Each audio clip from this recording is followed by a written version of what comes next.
अपने प्यार को पाने के लिए एक लड़की प्रोस्टिट्यूट बन जाती है। ये स्टोरी हमारी 1600s में वेनिस की है, तो उसे कोर्टिजान्स कहा जाता था। क्या अब वो अपना प्यार पा पाएगी? हेलो फ्रेंड्स, आज की हमारी मूवी 1998 की डेंजरस ब्यूटी ये एक रियल स्टोरी पर बेस्ड मूवी है। ये मूवी हमें उस वक्त की सिचुएशन को सोचने पर मजबूर कर जाती है, तो अंत तक इस वीडियो को जरूर देखिएगा। अगर आपको वीडियो अच्छा लगता है तो प्लीज इसे लाइक और कमेंट जरूर कर दीजिए। अब बिना किसी देरी के एक्सप्लेनेशन स्टार्ट करते हैं। मूवी स्टार्ट होती है और वेनिस के कनाल से कुछ कोर्टिजन जाते हुए हम देख सकते हैं। सारे लोग उनके लिए दीवाने थे। इस बारे में हमारी मेन कैरेक्टर वेरोनिका को पता चला, तो अपनी फ्रेंड के साथ इन्हें देखने के लिए वो चली जाती है। आज बहुत दिनों बाद वेरोनिका की जो फ्रेंड थी उसका ब्रदर फिर से टाउन में वापस आया था। उस ब्रदर का नाम था मार्को। मार्को अपनी सिस्टर से मिला और वहीं पर वेरोनिका को भी देख लेता है। वो उसे बचपन से जानता था, पर अब वो बड़ी हो चुकी थी तो उसकी ब्यूटी उसे बहुत अच्छी लगती है। एक दूसरे को ये दोनों बहुत अच्छे लगे थे। रात में वेरोनिका ने अपनी मदर से पूछा ये शादी किस तरीके से होती है। मदर ने कहा कि एक तरीके का बार्गेन होता है, दो फैमिलीज एक दूसरे को क्या दे सकते हैं इस पर ये डिपेंड करता है। यहाँ पर एक तरीके से डाउरी के बारे में बात चल रही थी। वेरोनिका ने कहा कि अगर सच्चा प्यार हो तो इसमें इस तरीके की बार्गेन की क्या जरूरत है। वेरोनिका की मदर कहती कि इस तरीके से चीजें नहीं होती है। वेरोनिका को हमेशा से पढ़ना अच्छा लगता था। मार्को से उसे प्यार हो गया, जिसके बारे में वो पोएट्री लिख रही थी। उसका ब्रदर ये देखकर उसे टीज करता है। यही जब वो पढ़ रहा था तभी नीचे मार्को पहुंच गया। उसके लिए वो गाना गाता है। ये देखकर उसके पीछे पीछे वो भी नीचे आ गए। मार्को ने उसे पोएट्री पढ़कर सुनाई, एक बुक उसे दी और कहा कि ये बुक तुम्हारे लिए है। जब मैंने इसे बाय किया था तो मुझे नहीं लगा था कि मैं तुम्हारे लिए बाय कर रहा हूँ, पर ये हमेशा तुम्हारे लिए ही थी। उसे लगता है कि शायद वेरोनिका बहुत ही यंग है, इन दोनों में कुछ हो नहीं सकता, पर वेरोनिका उसे ही पागल समझती है। इसके बाद इन दोनों ने किस कर लिया। वेरोनिका रियलाइज करती है कि यह सब करना गलत है, पर ये दोनों अपने आप को रोक नहीं पाए। एक रात मार्को की सिस्टर की वेडिंग की पार्टी चल रही थी। उसका मैरिज एक ओल्ड मैन से कर दिया गया था। वेरोनिका को यह बहुत गलत लगा, पर मार्को ने कहा कि उसकी पोस्ट बहुत ही बड़ी है, इस वजह से चल जाता है। मार्को के फादर वेरोनिका और मार्को को साथ देखते हैं। वो रियलाइज करते हैं कि दोनों प्यार में है। वो मार्को के पास आए। उन्होंने कहा तुम कभी भी उसके साथ शादी नहीं कर सकते, इस बात को ज्यादा मत बढ़ाओ। रात में जब ये दोनों एक साथ थे तो मार्को ने वेरोनिका को बता दिया कि हम दोनों कभी भी एक दूसरे से शादी नहीं कर सकते। वेरोनिका पूछती है तो फिर तुम मेरी लाइफ में आए ही क्यों। मार्को ने कहा मैंने बहुत ट्राई किया था अपने आप को रोकने का, पर मैं रोक नहीं पाया। वेरोनिका कहती है तो फिर हम एक साथ ही रहते हैं, पर मार्को ये कर नहीं सकता था। मार्को कहता है कि मेरी एक ड्यूटी है जो मुझे निभानी पड़ेगी। वेरोनिका इस बात से बहुत ज्यादा हर्ट हो गई। रात में रो रही थी और उसकी मदर उसके पास आती है। उसे उसके बारे में सब कुछ पता था। मदर कहती है उसे पाने के लिए तुम उसे शादी करो, ये कंपलसरी नहीं है, तुम कोर्टिजान भी बन सकती हो। ये वेरोनिका को बहुत गलत लगा, पर मदर ने कहा कि मैं भी एक कोर्टिजान हुआ करती थी। तुम्हारे फादर ने हमारे सारे पैसे उड़ा दिए, तुम्हारे ब्रदर को भी एक अच्छी जॉब लगनी चाहिए, इस वजह से तुम्हें अब अपनी फैमिली को सपोर्ट करना चाहिए, तुम्हें कोर्टिजान बनना पड़ेगा। उसने उसे समझाया कि कोर्टिजान को बहुत फ्रीडम होता है, लाइब्रेरी की एक्सेस भी तुम्हें मिलेगी जहां पर तुम सारी चीजें पढ़ पाओगी। उसकी मदर फिर वेरोनिका को ट्रेन करना स्टार्ट कर देती है। आदमियों को किस तरीके से रिझाना है, उनकी ईगो को किस तरीके से पैम्पर करना है, ये सारी चीजें वेरोनिका सीख लेती है। मदर ने कहा कि हर एक आदमी को हैंडल करने का एक अलग वे होता है। इसके बाद वेरोनिका रेडी थी। एक अमीर आदमी के साथ आज रात वो पार्टी पर आती है। इसी पार्टी पर मार्को भी आया हुआ था। उसे जब वेरोनिका के बारे में पता चलता है तो उसे बहुत बुरा लगा। वेरोनिका आज उसे बहुत ही गलत ट्रीट करती है। कहती है जैसा तुमने मुझे ट्रीट किया था मैं तुम्हें वैसे ही कर रही हूँ। इन दोनों को बात करता देख वेरोनिका के पास वो अमीर आदमी आ गया। उसे उसके साथ लेकर जाता है। आज यहाँ इस पार्टी में पोएट्री चल रही थी। मार्को का फ्रेंड पोएट्री कर रहा था। मार्को सबसे कहता है कि वेरोनिका भी पोएट्री कर सकती है। फिर वेरोनिका और मार्को का फ्रेंड एक दूसरे के अगेंस्ट पोएट्री करते हैं। ये सेशन सबको बहुत अच्छा लगा था। रात में वेरोनिका और वो आदमी दोनों इंटीमेट हो गए। सुबह आने पर वेरोनिका की मदर उसके पास आती है।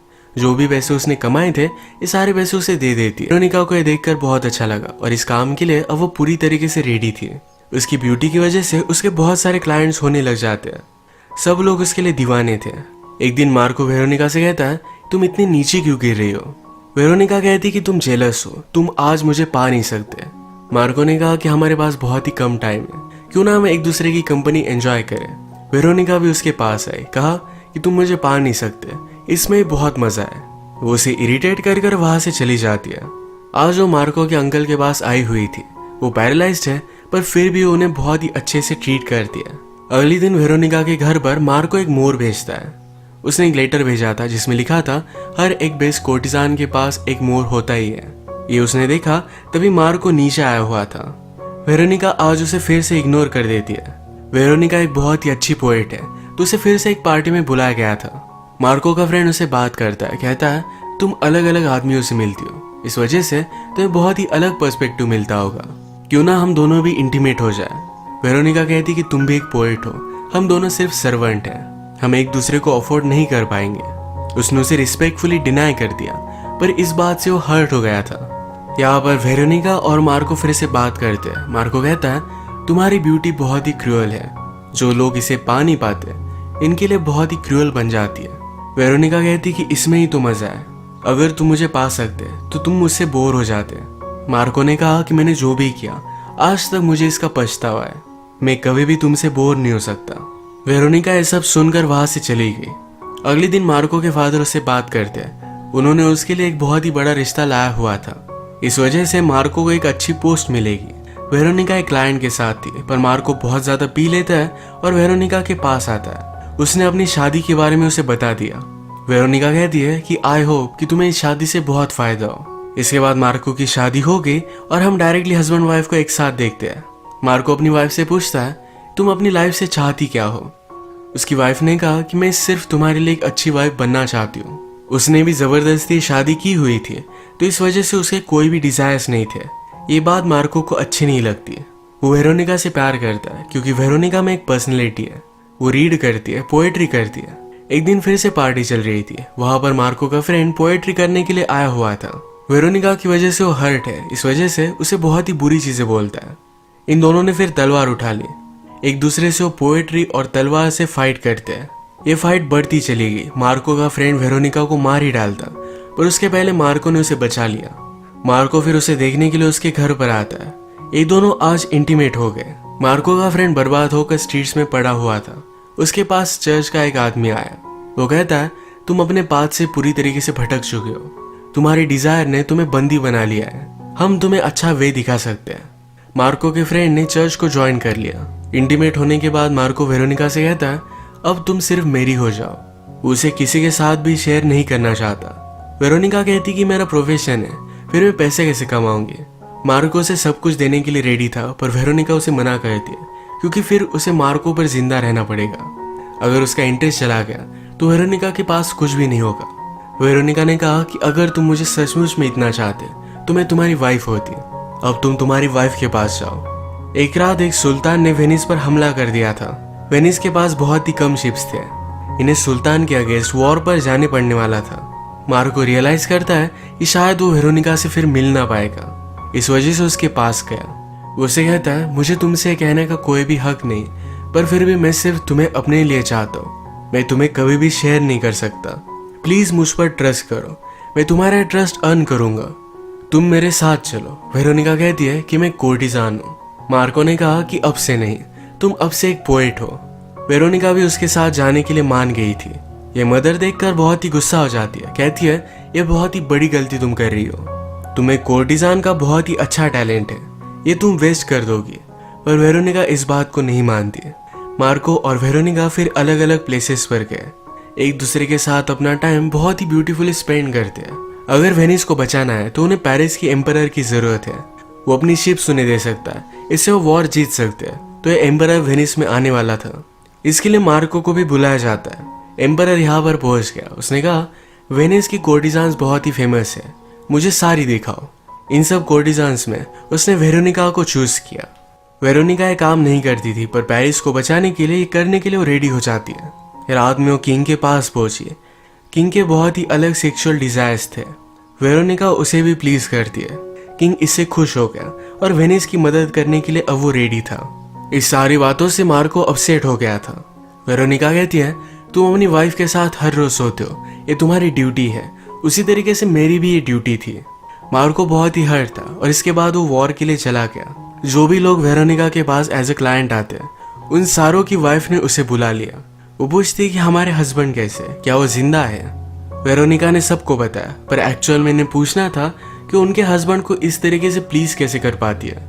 वेरोनिका उन्हें सिखाने की कोशिश करती है, पर इस पर मार्को की वाइफ बहुत ज्यादा गुस्सा हो गई। उन दोनों की फाइट होने लग गई थी, पर वेरोनिका की फ्रेंड ने वेरोनिका की साइड ली। वेरोनिका को घर छोड़ते वक्त फ्रेंड ने कहा, जब मेरी बेटी बड़ी होगी तो मैं चाहती हो वो भी तुम्हारी तरह कोर्टिजान बने, तुम उसे ट्रेन करना। वेरोनिका कहती है गलत है। फ्रेंड ने कहा कि तुम्हारे पास जो फ्रीडम है यह हमें नहीं मिल पाता। अगर ऐसा ही चलता रहा तो मेरी बेटी भी शादी करेगी, उसे भी बच्चे होंगे, उसकी लाइफ एक केज की तरह बन जाएगी। वेरोनिका कहती है पर मेरी लाइफ भी एक केज की तरह ही है, पर उसकी फ्रेंड मानती नहीं। 16th सेंचुरी में वेनिस में एक प्लेग आया था। यही प्लेग फिर हमें मूवी में दिखाया जाता है। इस प्लेग की वजह से बहुत सारे लोगों की डेथ हो गई। चर्च के लोगों को लगता था कि आजकल जो भी सब चल रहा है इसी वजह से गॉड उन पर नाराज है। सारी कोर्टिजान्स को उन्होंने अरेस्ट कर लिया था। चर्च के लोगों ने पूरी सिटी को कंट्रोल में कर लिया और सारी कोर्टिजान को भी अरेस्ट कर लिया था। मार्को जब वॉर से वापस आया तो क्या चल रहा है इसके बारे में पता चलने के बाद वो डायरेक्टली वेरोनिका के पास पहुंचता है। वेरोनिका अब भी सेफ थी। उसके पास आकर उसे गले लगा लेता है। उसने कहा कि प्लीज मुझे माफ कर दो। ये दोनों एक दूसरे से मिलकर बहुत खुश थे। इस प्लेग की वजह से वेरोनिका की मदर की भी डेथ हो जाती है। मदर ने वेरोनिका को जो भी बनने के लिए कहा था इस वजह से उसे सॉरी कहती है। वेरोनिका को भी चर्च के लोग अरेस्ट कर लेते हैं। मार्को अपने किंग के साथ मिलकर उसे बाहर निकालने की कोशिश करता है, पर चर्च एक किंग से ज्यादा पावरफुल हो चुका था तो कुछ भी कर भी नहीं सकते। वेरोनिका पर केस चला जाता है कि उसने अपने सारे क्लाइंट्स को अपने वश में कर लिया था। उसे बताया गया कि अगर तुमने अपनी सीन्स को मान लिया तो हम तुम्हें जाने देंगे। वेरोनिका जो काम करती है इस वजह से वो प्राउड थी तो कन्फेस करने के लिए रेडी नहीं थी। यहाँ कोर्ट में हम मार्को के फ्रेंड को भी देखते हैं जिसने कोर्ट को ज्वाइन किया था। वेरोनिका के खिलाफ वही सारी बातें बोल रहा था। मार्को ने कहा कि मेरा फ्रेंड वेरोनिका को पा नहीं पाया, इस वजह से इसका वो बदला ले रहा है। मार्को का फ्रेंड कहता है इसने मुझे भी वश में कर लिया था, इसी वजह से सारी चीजें मैंने की थी। वेरोनिका से पूछा जाता है कि तुमने ये सब किया क्यों। वेरोनिका ने कहा कि मेरे पास कोई भी ऑप्शन नहीं था, मैं शादी कर नहीं सकती थी, अलग काम करना मुझे अलाउड नहीं था। आज के दिन का कोर्ट एक खत्म करते हैं। रात में मार्को वेरोनिका से मिलने के लिए आया। वो कहता है अगर तुम पीछे नहीं हटी तो ये लोग तुम्हें मार डालेंगे, प्लीज वो लोग जो भी कह रहे हैं इस बात को कन्फेस कर दो। वेरोनिका ने कहा कि मैंने लाइफ में बहुत सारी चीजों को लेकर कॉम्प्रोमाइज किया है, अगर मुझ पर जो भी इल्जाम लगे इसे मैंने मान लिया तो मेरी सोल मेरे पास नहीं रहेगी। अगले दिन वेरोनिका कन्फेस करती है कि मेरी मदर की वजह से मैंने सब स्टार्ट किया था, पर फिर मुझे ये सब अच्छा लगने लग गया। मैंने बाकी लेडीज के कंपैरिजन में एक अलग लाइफस्टाइल चुनी जो मुझे अच्छी लगी। मैं किसी आदमी की गुलाम नहीं बनना चाहती थी। जिस तरीके से आप प्रेयर करते हो उसी तरीके से मेरा काम ही मेरे लिए प्रेयर है। अगर मैं फिर भी कल्प्रिट हूँ तो आप मुझे सजा दे सकते हो। उसे सजा होने वाली थी पर मार्को कोर्ट में उठ गया। उसने कहा कि अगर ये गुनहगार है तो मैंने भी उसकी हेल्प की थी। इस सिटी में सिर्फ मैं ही उससे प्यार करता हूँ ऐसा नहीं है, हम में से बहुत लोग उसे किसी ना किसी वे से प्यार करते हैं। मार्को ने उसे सब लोगों को सपोर्ट करने के लिए कहा। वेरोनिका को बचाने के लिए कोर्ट में उसके सारे क्लाइंट्स खड़े हो गए। इन क्लाइंट में चर्च में का एक आदमी भी था। मार्को उसके बारे में बता देता। उसके पहले उसने कहा कि वेरोनिका ने इतना बड़ा क्राइम नहीं किया है, हमें रिकंसिडर करना चाहिए। मार्को ने वेरोनिका को बचा लिया था, उसे कोई भी सजा नहीं हुई। मार्को और वेरोनिका एक दूसरे को गले लगाते हैं और इसी मोमेंट पर ये मूवी एंड हो जाती है।